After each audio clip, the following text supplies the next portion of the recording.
everybody, and welcome once again to Next Stop Everywhere, the Doctor Who podcast. At long last, we're recording. Hopefully, we're recording.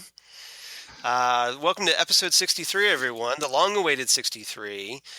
Doing this now via new technology by way of Zencaster because Skype was being a big pain in the butt, as you might imagine. And by the way, I'm Charles Skaggs, and with me as always is my partner in crime and my partner in time, Jesse Jackson. Hey, Charles, how you doing? We are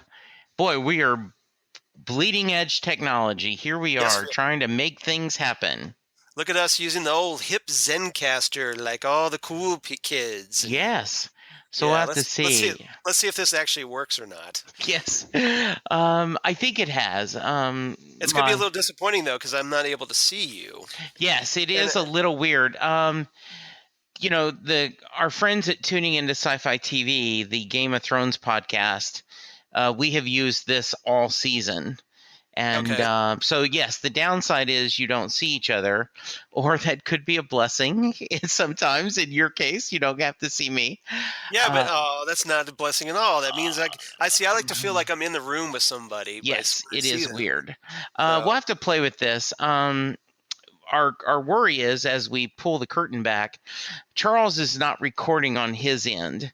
And now the machine that I'm recording seems to be working, but I am trying to do research to try to find equipment like Karen uses to record us when we record with her that won't rely on software. But right now, I'm just kind of we're doing the best we can. Yeah, I know this is a little inside baseball for everyone, but apologies. We've been having these big technical issues. Yes. Found out, as some of you may already know, that apparently Microsoft bought Skype, and they've been tinkering around with it and trying to shift it to a cloud-based platform. Now, as a result, the normal iFree Skype recorder that we were using was not working, and we were having trouble getting it something to actually record. So yes, after fumbling around for a couple of weeks, this is what we've come up with for now. So hopefully this at least works until we can hopefully fine-tune this a little better. Absolutely. Right now we're just desperate, I think. Absolutely, because we need to talk about Donna and the 10th Doctor. Yes. So let's get back into the meat of it, because God knows it's been long enough. So we're going to talk about today about Time Reaver, the second in the 10th Doctor Adventures audio series from Big Finish Productions, starring David Tennant and Catherine Tate, as reprising the roles, of course, as the 10th Doctor and Donna Noble. And let's get into this. This episode, the second episode, was written by Jenny T. Colgan, who some of you, if you read a lot of Doctor Who novels, you may be familiar with her books In the Blood and Dark Horizons. There are a couple of 10th Doctor novels, I believe, maybe one's an 11th Doctor novel, I can't quite remember. But I was not quite as impressed with her as an author. So once I found out that she was going to be writing the script for this, I was a little hesitant going in. So we'll get into that, of course. Nicholas Briggs is back, of course, directing this episode. And we have some guest stars. But first, before I get into this, I kind of want to get your general overview thoughts, Jesse, about what you thought about this story.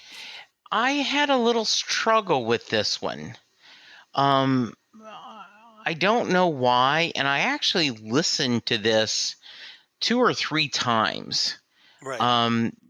I found it a little confusing to follow. Mm-hmm. I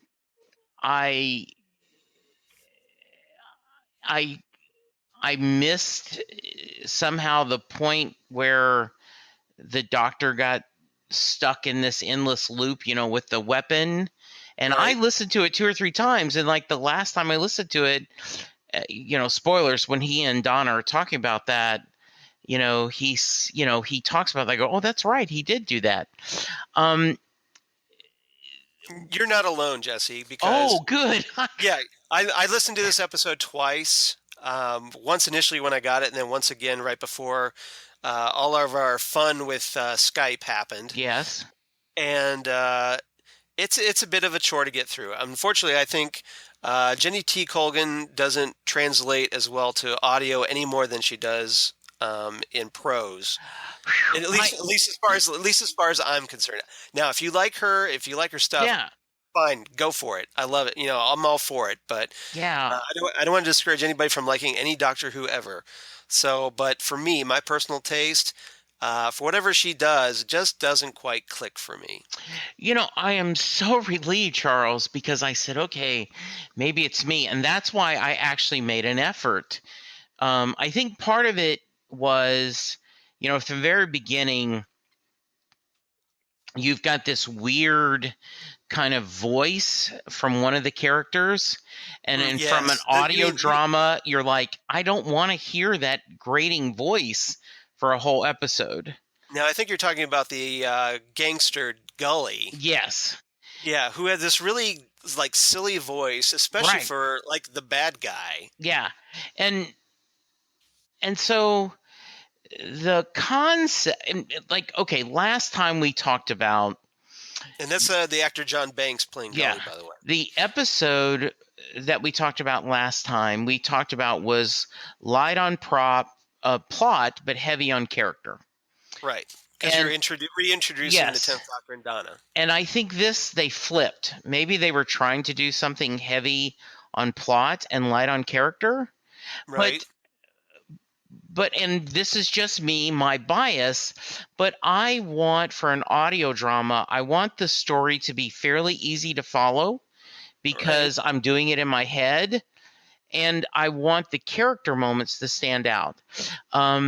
And I do think there is a decent story in there. Somewhere. Yes, I mean, the idea that this passive race is just going to lie down and die while watching the beautiful sunset is very poignant, and something that in the original series Kirk would have fought against, right? Well, if you're going to use Star Trek, yes. Yeah, I mean, right? He would have said, "Oh no, I forget the Prime Directive. This is the wrong thing to do," and would have fought for this. The concept of the world of mechanics and, you know, industry, and, you know, basically, I'll, you know, tell a story. My son Chris, when he was a child, used to love going to visit my stepdad and my mom because Kenneth was handsy and had a shed, and a shed was filled with tools and woodworking stuff. And it's just, you know, this magical place where you build things and you repair things, and his dad isn't that kind of guy. So he loved going to Papa Kenneth's shed. And I picture the Doctor having that same joy of going to this, you know, planet of just tinkers and fixing things. That was a cool thing. Right. And you're talking about the planet Calibris. Yes. Where this story is set. Right. All right. So some of the guest stars in this, before we really get into... But go ahead. I just want to go. So I was not enthralled with it, and didn't enjoy it as much as I wanted to. You say you have the same feelings, but overall, did it work for you more than me, or you're about the same place? I felt this story was okay. I don't think it was anything exceptional, but I don't think it was anything horrible. And I think I chalk most of that up to the performances from David Tennant and Catherine Tate, who are able to kind of elevate the material a little bit. Okay. But so we'll get into that. All right. All right. So let me just run down some guest stars, because there are some notable guest stars in this. Okay. And I want to give them their due. Sabrina Bartlett, who plays Cora in this, you may recognize her, maybe not, from the Doctor Who episode Robots of Sherwood, because she played Maid Marian in that episode. Ah, nice. Yep. So I thought I'd make sure you were aware of that. The guy who plays Roan, who's kind of the older gentleman, the older Vicentian.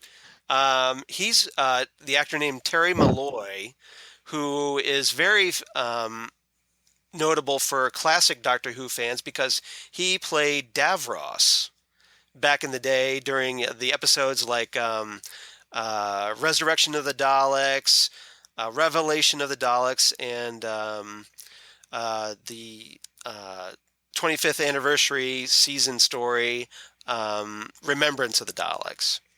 So Mm, he's a classic Davros. And then, of course, we also had Dan Starkey, who you should be familiar with. absolutely. He played Dorn in this, and of course, that is the actor who played Strax, the Suntaran, in the current series. So it's always great to hear Dan Starkey. It always is. Yes. So I thought I'd mention him. Hmm. All right, so let's get into this. First thing I have on my agenda for this episode: time travelers and paperwork. And by this, I'm just talking about the 10th Doctor, um, because here he is. He goes. We have this. The premise of this story is that the TARDIS once again needs a fluid link replaced in the TARDIS, Now, and this is a common plot device that was used a lot during Doctor Who. I was going to ask that question. So I take it this is a common Yeah, like thingamabob, the MacGuffin. hmm This is the mechanical MacGuffin of Doctor Who. kind of, yeah. It's basically like like I said, a go-to plot device. Like, oh no, the fluid link's broken. We need to stop and get involved somewhere so we can get some either mercury to refill it or to get an entirely new fluid link or what have you. This thing kind of like uh, the fluid link was introduced back in the second Doctor Who story, the Daleks, Wow. when the Doctor. If you remember, like from when we watched Doctor Who and the Daleks, the Peter Cushing movie, that the in the televised version, he um, says that the fluid link needs refilled, and they need mercury to refill this fluid link.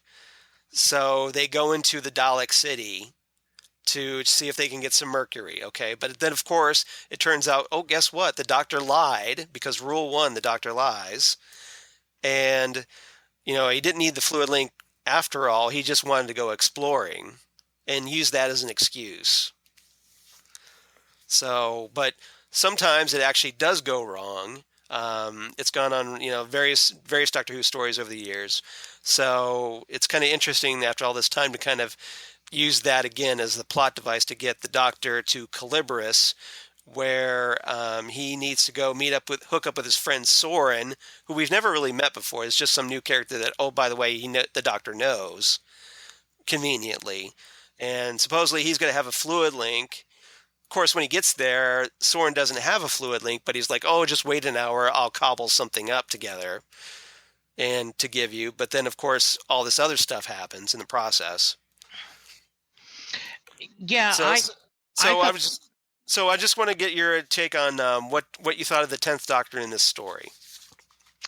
um, as always, Tennant is my favorite Doctor, Right. and it is always interesting to hear him, and it's such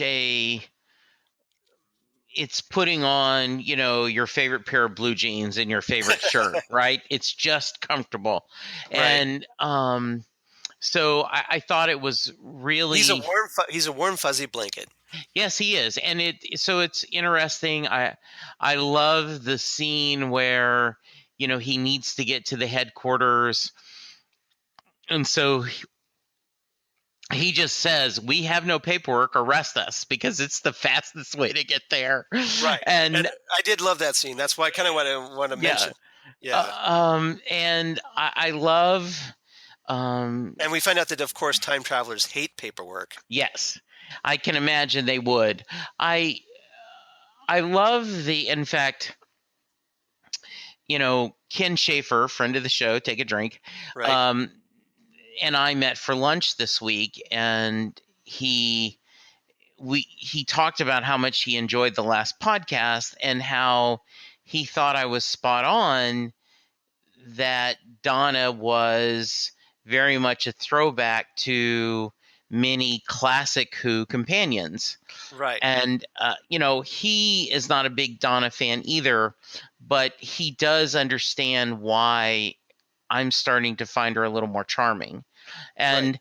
and I continue this feelings on this. She was funny and she was good, and and and I Yeah. will, I don't want to talk about it now, but there's a scene at the end where I just think is so hilarious when she's talking about her dad. Right. Okay. Okay. Yeah. Yeah, that is good. Yeah, that is good. Because we kind of get a little shout out to Yes. her granddad, Wilf. Hmm. So did my question now is is Ken warming up to Donna a A little little bit? bit. Yes, he Okay. is. He Okay. is as well. So Donna is wearing you guys down gradually. Yes, yes, he is. She's Yes. cracking through that wall of resistance you guys are throwing up. Absolutely. Yes. That's good. Hmm. Yeah, she does. I mean, I think to her credit, I think why she's doing that is because she isn't as abrasive in these audios, I don't think, as she was in the earlier stories.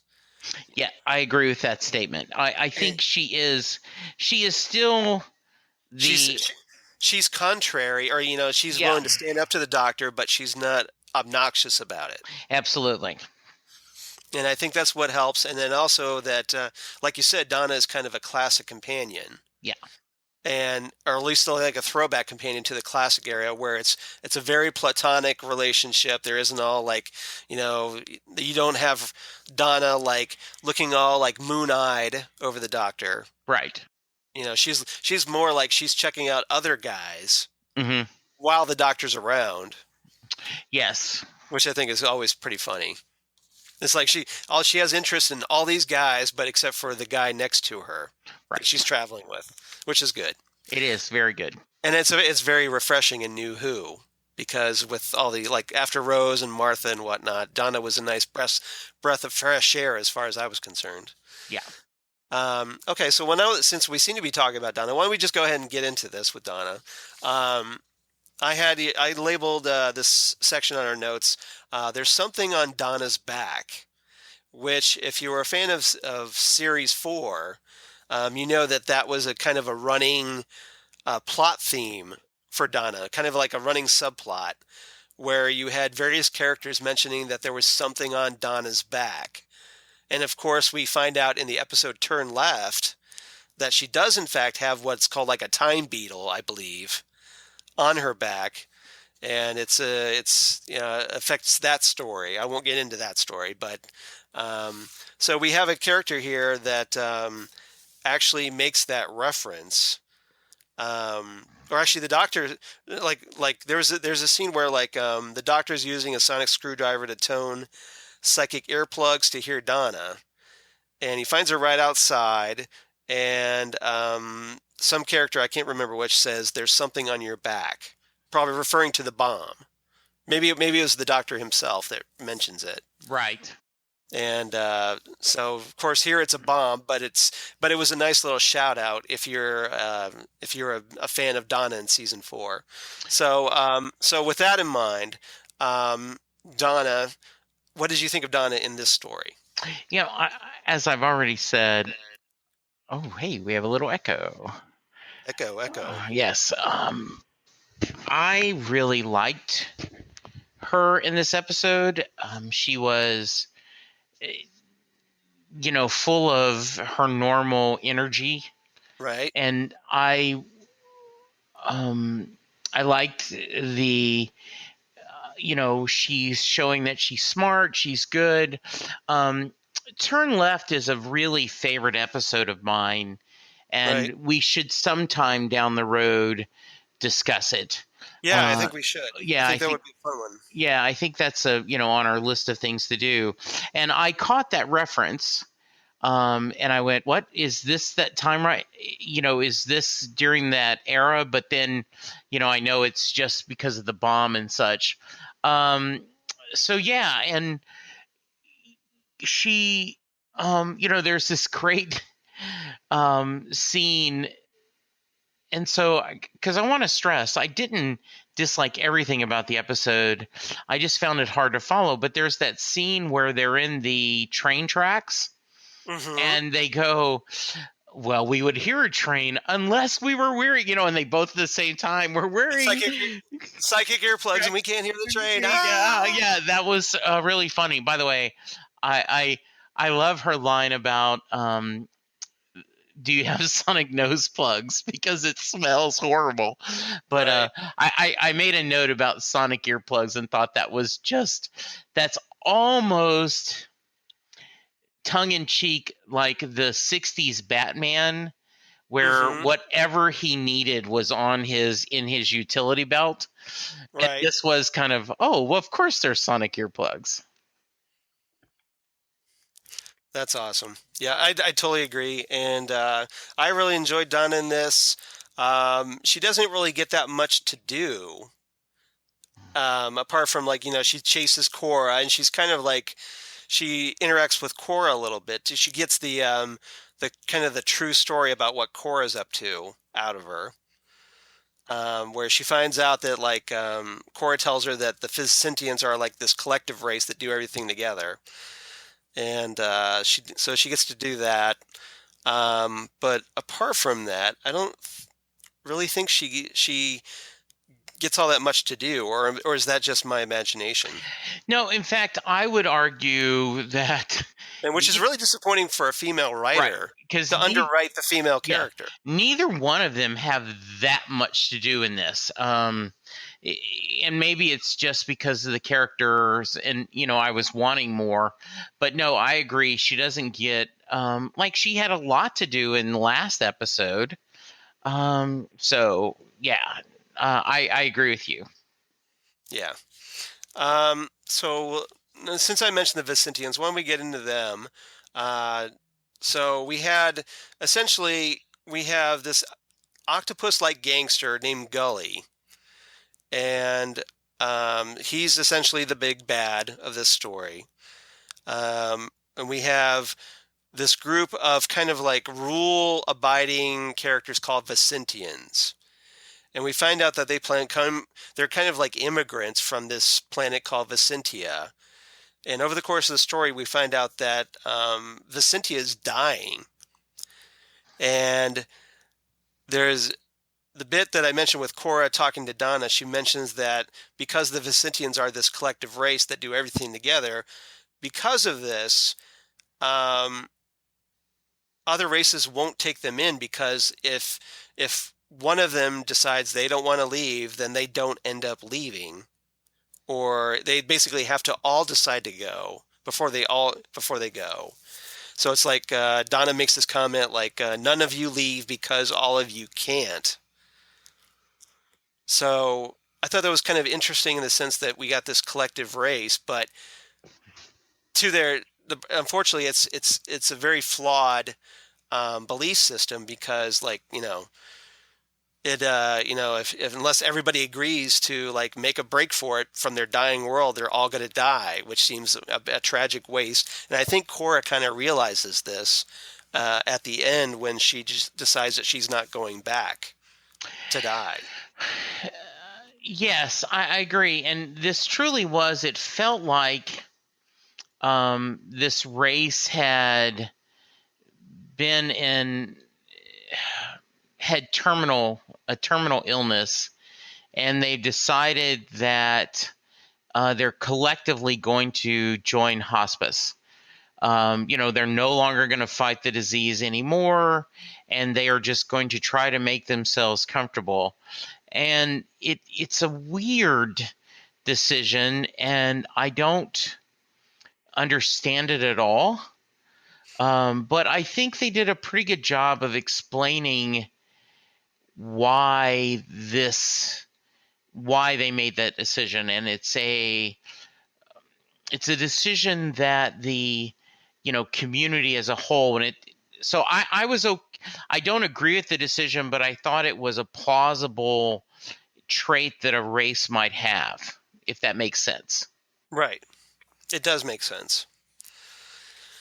So, okay. So, was there anything? Oh, Gully. I forgot to talk about Gully. Gully.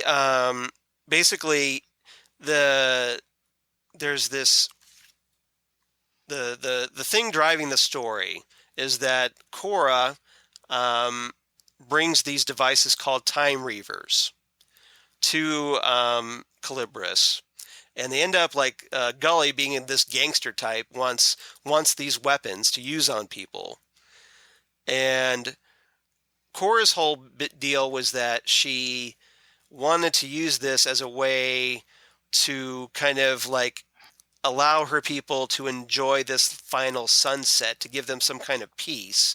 Of course, it would wear off after some time. So I'm not quite sure what her purpose was of doing this, apart from just like, hey, let's draw out this great moment, even though eventually it's going to end anyway. So it seemed kind of futile to me.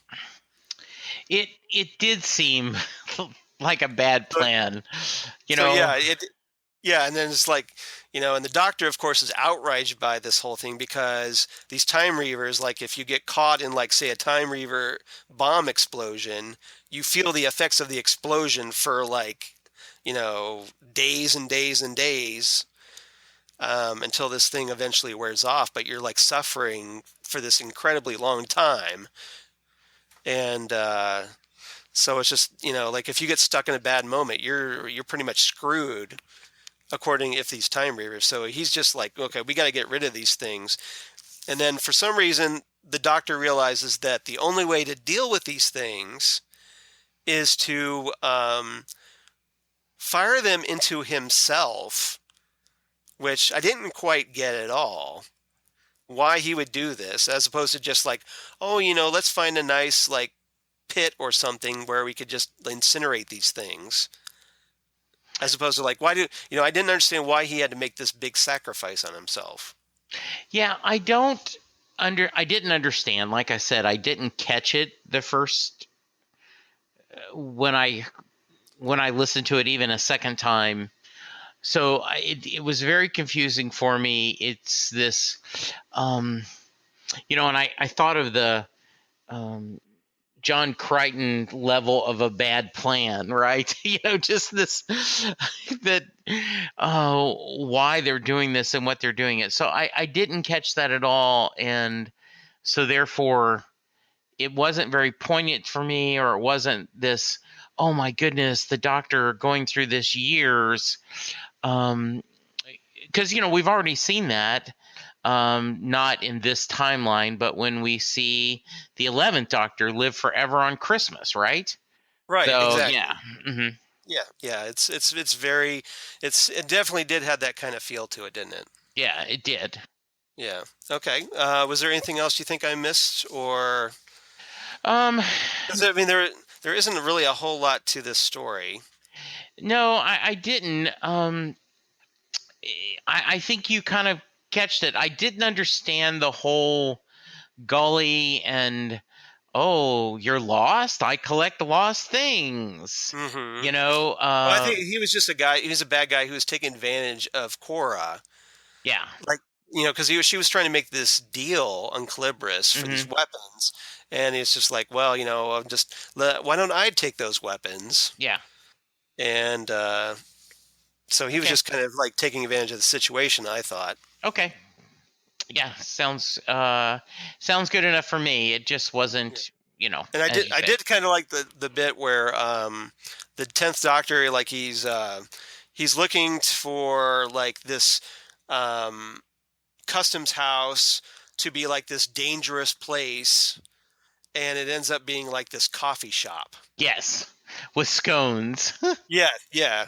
Like he's like, oh, this is a very dangerous planet, and all this stuff could happen, and there's a lot of these unsavory characters, and it turns out, like, oh, there's this really polite coffee shop, and somebody offers them coffee, him and Donna, and Donna's like, oh, I'll have some, and she gets like a sip maybe before they're off again, but Yes. I thought that was pretty funny. Absolutely. Okay. And yeah, I totally agree with you. Gully just sounded so silly with that voice. It was hard to take him as a credible threat. Totally agree. So I don't know why they went that route, but they No. did. So, all right. So did you have any favorite quotes of the episode? There Um, were a few good lines in there it. were, and once again, most of them were from Donna. Yeah. I wanted an adventure where they go to the planet of the boys. I want that adventure. In fact, my notes, you know how Word will automatically, when you hit save, it'll take the first lyric, first kind of things you type. Planet of the Boys is what my note sheet was saved as. And I went, will they worship winches? And then she's like, they will after they see me in this. That was just awesome. That's great. Yeah, I have that. Of course, I like the, time travelers have issues with paperwork, which we already mentioned. And then I like this exchange where between the doctor and Donna, where he goes, okay, this time Reaver thing. I mean, you stop time every 10 minutes. And the doctor's like, I don't. Donna's like, yes, you do. What about the time I was beating you at backgammon and you had a board you put the board in a time lock, so I got fed up and did something else. And the doctor's like, that was completely different. And Donna was like, replies, and I love this. Yeah, because you were getting owned. So I love that. Yes, I love that. I also loved her statement. What do you do when you break down? Stand on the pavement and look sad but optimistic? Which is actually what I do when my car breaks down as well. Oh, is that what happens? Yes, and then the doctor had the line, "This is worse than not good," which was, I thought, another great line. Yeah, I like that. I had this one line I liked. Another line I liked. So we're to start looking for illegal weapons and a kidnapped Vicentian. It takes a traveler to know a terminus very well, and let me tell you, am quite the traveler. You know, and the other line, and I didn't copy it down, but the scene when she's talking, I lost my dad. And you know what the last thing he said? Yeah. If you have any weapons of mass destruction, you should turn them away, or something along that lines. Right. I really thought she was going to be, actually give her a poignant message. And no, she just was using this to move her. So I just loved it. Yeah. Oh, yeah. You want to talk about Wilf, right? That Wilf got kind of a shout out in this one. Yeah, he did. Just mostly it was, I love, I guess her father, the actor who played Donna's father, right, died.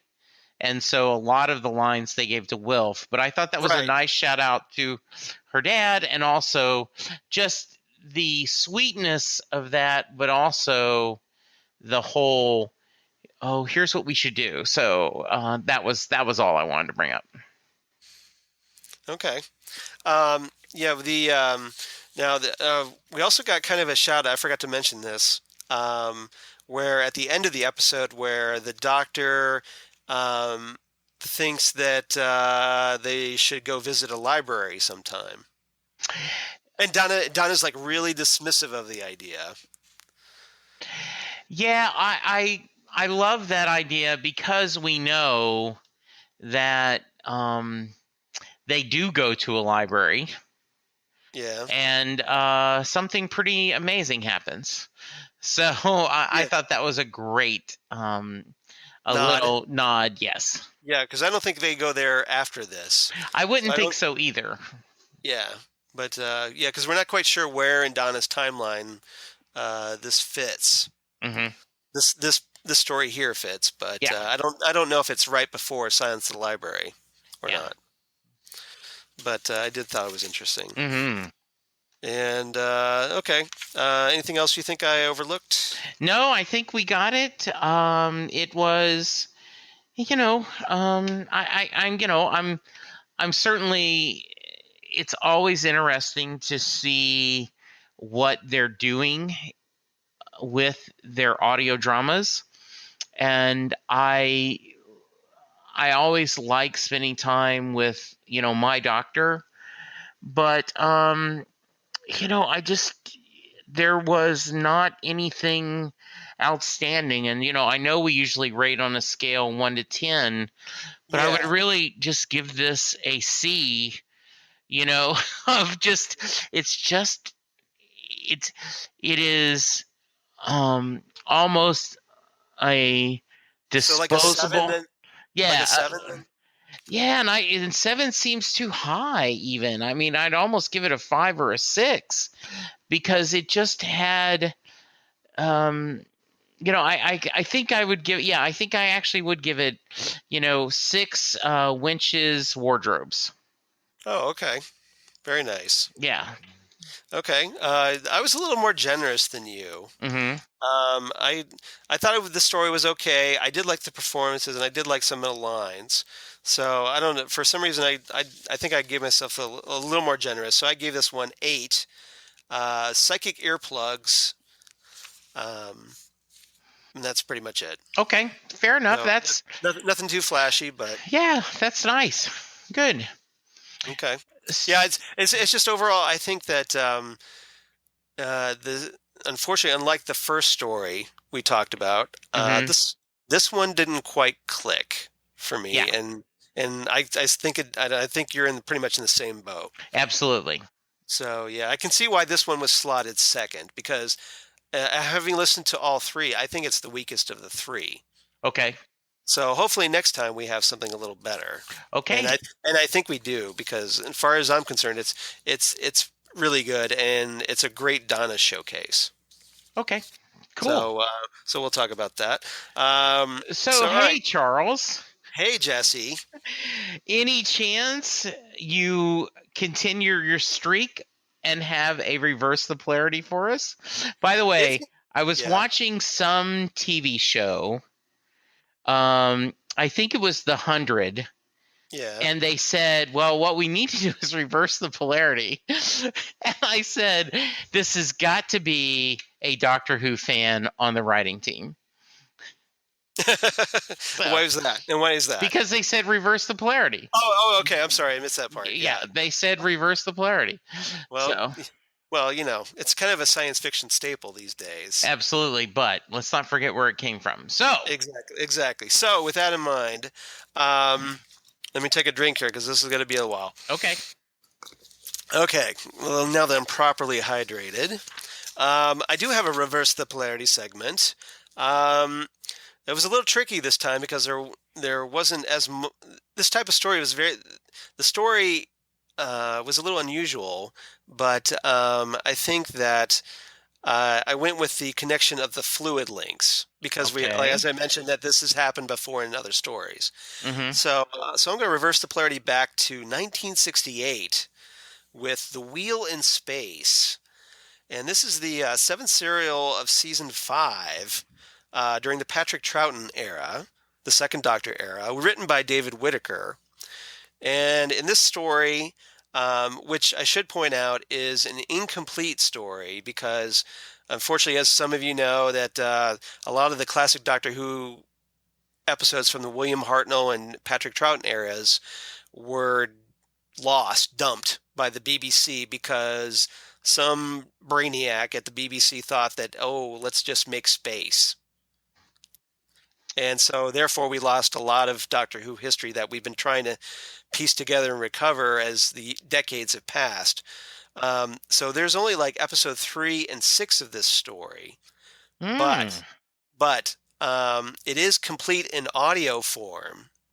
So you could probably go on like YouTube or Amazon and track down the audio if you want to hear the entire thing. If you want to see the surviving 2 episodes, they're on that Doctor Who: The Lost Stories DVD. Like they've got one for the William Hartnell era and then one for the Patrick Troughton era. Okay. So you could check those out.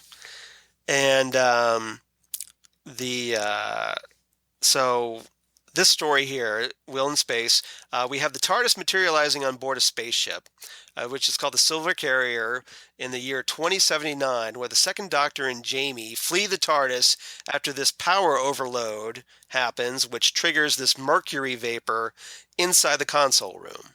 Mercury vapor, very bad. And the Doctor opens a panel near the TARDIS door and removes a mercury fluid link. So, again, we have the fluid link kind of driving the plot forward so that the Doctor gets into trouble. Just as it was in this story here that we talked about, Time Reaver. So we have the Doctor explaining that he disengaged the time vector generator because of this, so that the TARDIS is no longer bigger on the inside. So the Doctor and Jamie are, of course, forced to leave. They go outside and are immediately attacked by this servo robot. Jamie contacts a nearby space station known as the Wheel, and then they end up rescued. But, of course, meanwhile, the Silver Carrier ends up releasing these hidden creatures, which you may find familiar, called cybermats. Yes. So they end up traveling and enter the station. So basically we have another station under siege story.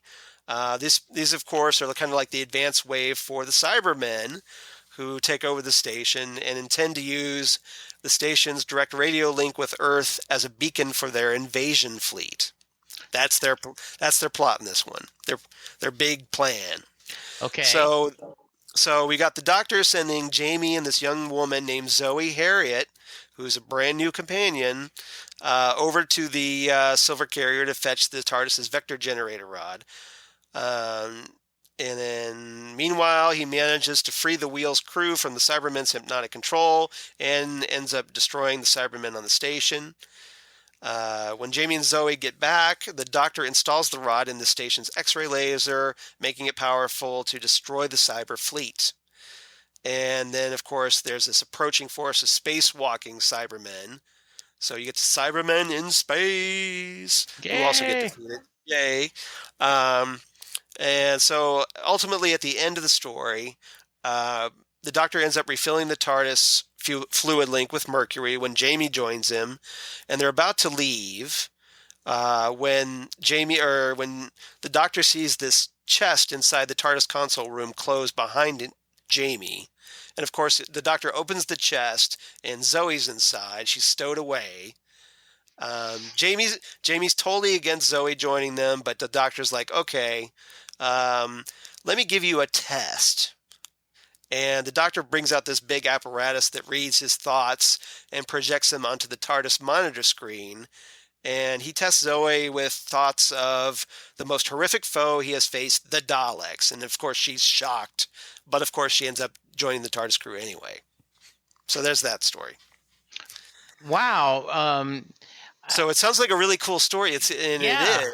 It's great in audio, but of course it would be great to have the whole thing. But you can, like I said, you can check out 2 episodes in video. What's interesting is you have to pass the test before you join the TARDIS, which now then it's like, oh yeah, come on in. The weather's fine. It's like the only time he does this too. Uh-huh. So I don't know why he just like, okay, for this time I'm going to make it really hard. I'm going to give you a test.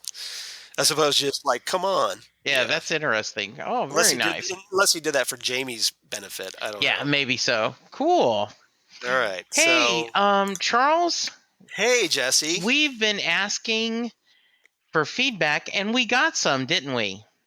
We did get some. And it's Fred Firestein, friend of the show, or at least listener of the show. We consider him a friend. We consider all our listeners friends. Absolutely. Of course.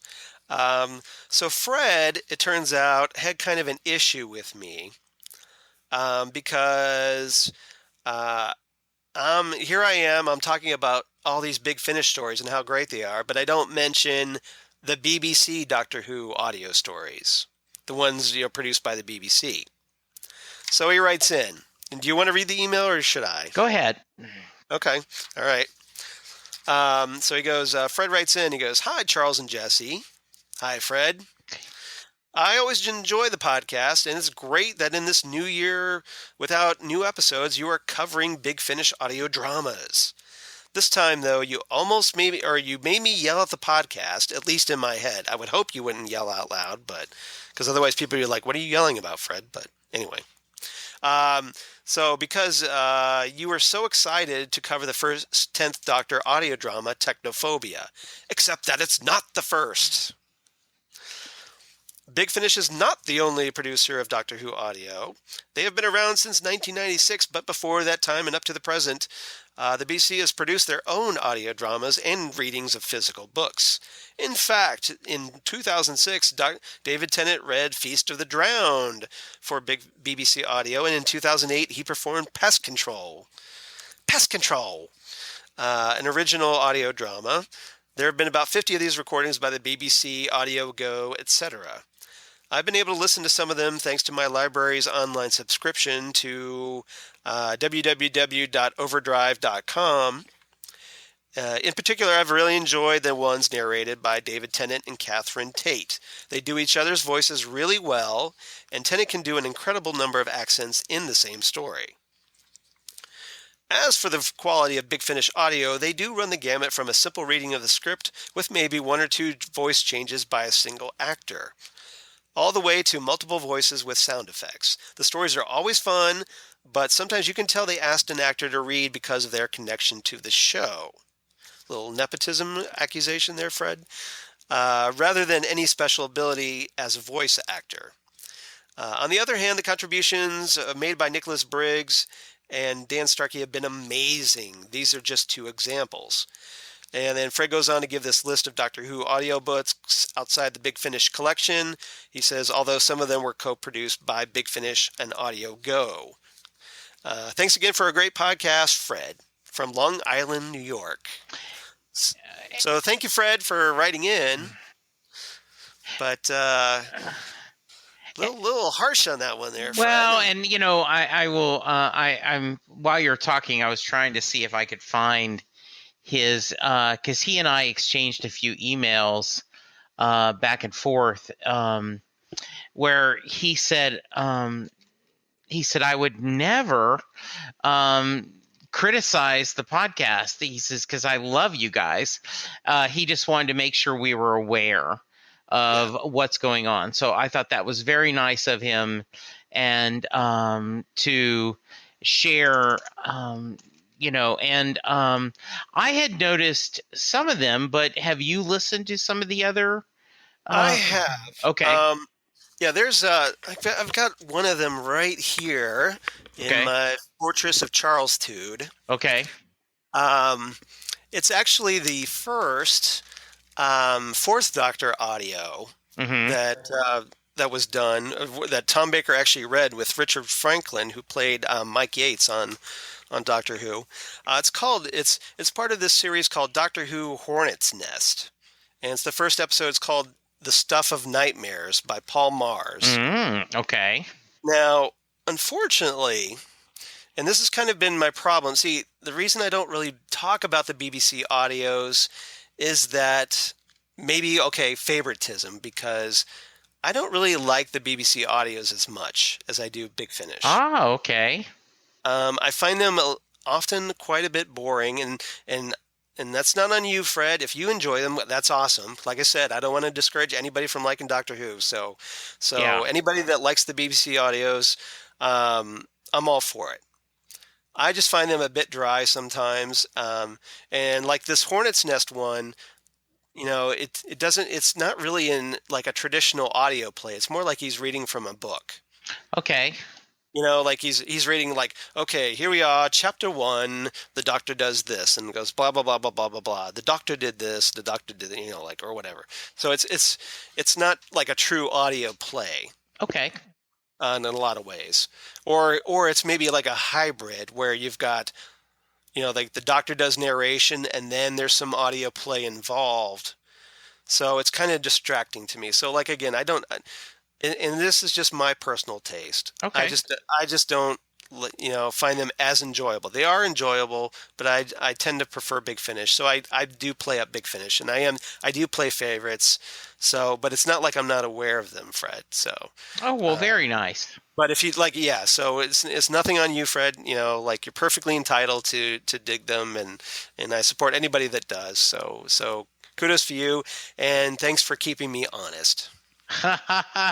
Yes, and I think one of Fred's concerns is just in case you weren't aware of them, which how silly, does he not realize that you are, the keeper of all things Doctor Who? Of course you'd found them, but No, I think I don't know everything. I don't claim to. I'm not like one. Believe it or not, as much as you think I'm a super fan, compared to like some of the British fans, I am nowhere near the super fan they are. Oh, okay. I mean, some of these guys are just obsessed, like they know, like production, people and all this stuff. And I'm just like, I'm okay. They take it to a whole new level. So I try to, I try to be knowledgeable about the subject matter, but I don't claim to know everything. So, by the way, while we were talking, I did want to, I found Fred's email back to me. Because I had said, thanks for the great email. I was not aware of the other audio dramas. I'll have to check them out. I also appreciate the kind words about the podcast. Charles and I do our best. It's always fun talking the doctor. Hope you spread the word about our little podcast. Please continue to let us know what you like and dislike. And Yep. He sent back, I would never say I dislike something on your podcast. Smiley face. I was just anxious to let you know it's not the first time the 10th Doctor cast has done audio dramas. Of the 47 I saw listed, I didn't count how many were done by David Tennant and Catherine Tate, or the number of books being read versus original audio dramas, but you get the idea. There's lots of stuff out there, and I've only heard a small part of it so far, just like you. And now then, because it's mandatory, his other paragraph was, by the way, on the subject of Bruce Springsteen for a moment, my connection to Bruce goes something like this. I was born in Canada, and my dad is from the Philadelphia area, having lived within the city and New Jersey suburbs. Fast forward to when I was 13, the late 70s, my parents decided to move from Montreal to New Jersey. As you can imagine, aside from the other cultural adjustments I had to make, Bruce was a big deal in South Jersey as well as his hometown. I'd love to talk about the differences even within the small state of New Jersey if you think that's a good podcast topic. And I replied, of course it is, and we will have to do this.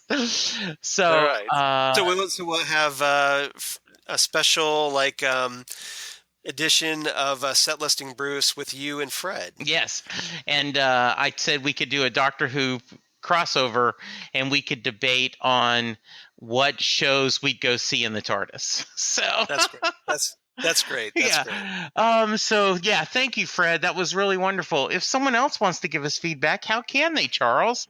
Yeah, of course. You can reach us at nextstopeverywhere@gmail.com, or you can reach us at nextstopsmg on the Twitter, or you can reach us at our Next Stop Everywhere, the Doctor Who Podcast Facebook page. Please give us some love on that. We'd appreciate it. And, of course, you've got Jesse. You have your own. I do. Ways to contact you. So how do they contact you? I am at Jesse Jackson DFW on Twitter. I am also on Facebook. I'm actually on Google Plus, but I don't have a lot of likes on Google Plus. Shout out to Karen. I'm gonna have to check that out. Yeah. I didn't know you were on the Google Plus. I don't do much there. So, yes, and we would love to hear them going on. How are you and Karen doing this summer? Or what have you guys been doing on the Phantom Zone? Right now, we just finished Preacher, of course. Yes. We did a nice little double Preacher episode, like season finale for that. And then now we're finishing up Outcast on Cinemax, which is really good. It really is. Yeah. Have you been watching? Yes. You should join us and talk about it because it's great. Okay. And then we're also finishing up Winona Earp. Mm-hmm. on Sci-Fi, and then here in a couple weeks we're gonna have the Fear the Walking Dead start up, and then like the week after that we start getting bombarded with all kinds of comic book on TV shows, to the point where now we're considering doing 2 podcasts a week because we have so many shows to Yes. cover. I mean, it's, like here at the like the third week in October, I believe we're going to have like 12 shows. Wow. It's crazy Yeah, that is a because lot. we're gonna have like all the DC on comic shows on CW, and then we're gonna have like on Fox, or like Luke Cage and all kinds of stuff. So yeah, it's gonna be crazy. So, but so keep tuned to the Phantom Zone podcast, the podcast I do with Karen Lindsay. And then otherwise, if you want to reach me, I'm at Charles Skaggs on the Twitter machine. Shout out to Karen. Or at Charles Skaggs on the Instagram. Google Plus for all you crazy kids on the Google Plus. And then Facebook, of course. My blog Geek Things, Damn Good Coffee and Hot, where I talk about Doctor Who and Next Stop Everywhere and all kinds of comics on TV news. And I talk about Star Trek, the new Star Trek series, Star Trek Discovery. So lots of stuff there. I hope you check it out. Yeah, please give me some give me some new following likes on likes on Facebook, or follows on Twitter, because that would be great. Would definitely appreciate that. Absolutely. And give Jesse some as well, guys. Yes. Because he can always use more. I can. I would love that. What are we talking about the next episode? Next episode, we're going to talk about the last in the 10th Doctor audio series, Death and the Queen. Ooh. And again, I've already listened to this. It's a very fun script. Catherine Tate is a hoot and a half in this. Because all the kids use that word hoot these days. Ah, very nice. But it is really good. Basically, to give a little tease, Donna is getting married again. Ooh. And if you remember watching Donna on Doctor Who Series 4, you know that weddings and Donna Noble don't always go well. No, they don't. No, they don't. So yeah. So wackiness ensues. So I hope I'll be uploading this to our Dropbox here shortly so that Jesse can check it out. And hopefully we'll be back a lot sooner than we were with episode 63. Absolutely. So we want to apologize again for the Yes. delays. It's just, we know you guys have been wanting to hopefully wait for the new episode. You're all eager to hear, and hopefully we're getting things worked out. So apologies, and thanks for being patient with us. Yes, we appreciate so much. And, Cool. and trust me, we feel even worse about us not having new episodes than you do, if that's possible. Oh, But, totally agree. yeah. So thank you as always, Charles. It's a joy. Thank you for being patient, and we got through this. I want to remind you Mm-hmm. that if you need to find clothes in the TARDIS, Yeah. we heard in the episode The Unquiet Dead, Right. the Doctor told Rose, you can't go out there dressed like that. You'll start a riot, Barbarella. There's a wardrobe through there. First left, second right, third on the left, go straight ahead, under the stairs, past the bins, fifth door on your left. Hurry up. Nice. Very nice. I thought, considering the wardrobe, the perfect quote to end this with. Exactly. All right, everybody. Thanks for listening, and we'll see you next time on Next Up Everywhere, the Doctor Who podcast. Bye. Bye. Bye.